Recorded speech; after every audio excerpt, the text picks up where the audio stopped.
కాబట్టి ప్రార్థన చేద్దాం. జ్ఞానంతో ఉండాలి. అజయ్ బ్రదర్ కూడా రావాలి. ఇక నుంచైనా జ్ఞానంతో సేవ చేసుకోవాలి. ప్రార్థన చేద్దాం. స్తోత్రం పరిశుద్ధులైన దేవా, ప్రేమేశ్వరుని స్తోత్రం.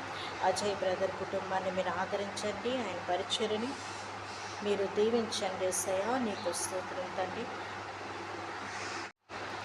పరిశుద్ధులైన దేవా, ప్రేమస్వరూపునికి స్తోత్రం తండ్రి.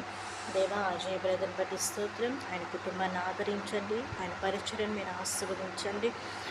అలాగే ఆ బ్రదర్ త్వరగా బయటికి రావడానికి కూడా మీరు సహాయం చేయండి. అధికారుల మనస్సును మార్చండి. దేవా, మీరు న్యాయం జరిగించండి. ఇలా దైవ సేవకులు ఎవరెవరు తండ్రి ఉన్నారు, ప్రతి ఒక్కరిని కాపాడండి.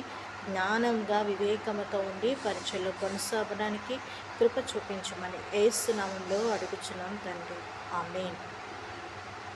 అలాగేనండి, మన సేవకులకి విశ్వాసులకి దేవుడు ఆరోగ్యం ఇచ్చి క్షేమంగా ఉంచుతున్న దేవునికి స్తోత్రాలు చెల్లిద్దాం. స్తోత్రం స్తోత్రం స్తోత్రం స్తోత్రం స్తోత్రం. దేశంలో ఉన్న ప్రజల కొరకు, నాయకుల కొరకు, అలాగే రాజకీయ నాయకుల కొరకు ప్రతి ఒక్కరిని దేవుడు ఆశ్రయించి మంచిగా వాళ్ళు పరిపాలన చేయలాగా మనం స్తోత్రం చెల్లిద్దాం.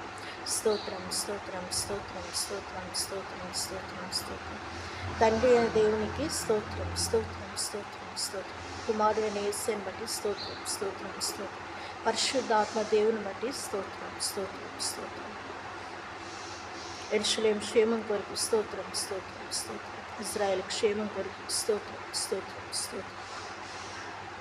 ప్రార్థన చేసుకుందాం. స్తోత్రం స్తోత్రం. పరిశుద్ధులైన దేవా, ప్రేమస్వరూపునికి స్తోత్రం. దేవా, ఈ విధంగా ప్రార్థన చేసుకుంటూ మీరు ఇచ్చిన ఈ గొప్ప సమయాన్ని బట్టి స్తోత్రం తండ్రి. దేవా, ప్రతి ఒక్కరిని మీరు ఆశీర్వదించి దీవించండి తండ్రి. సేవకుల్ని, విశ్వాసుల్ని నీ కృపలో మీరు భద్రపరిచి క్షేమాన్ని దయచేయండి. లోకంలో ఉన్న ప్రజలకు కూడా రక్షణ దయచేయండి.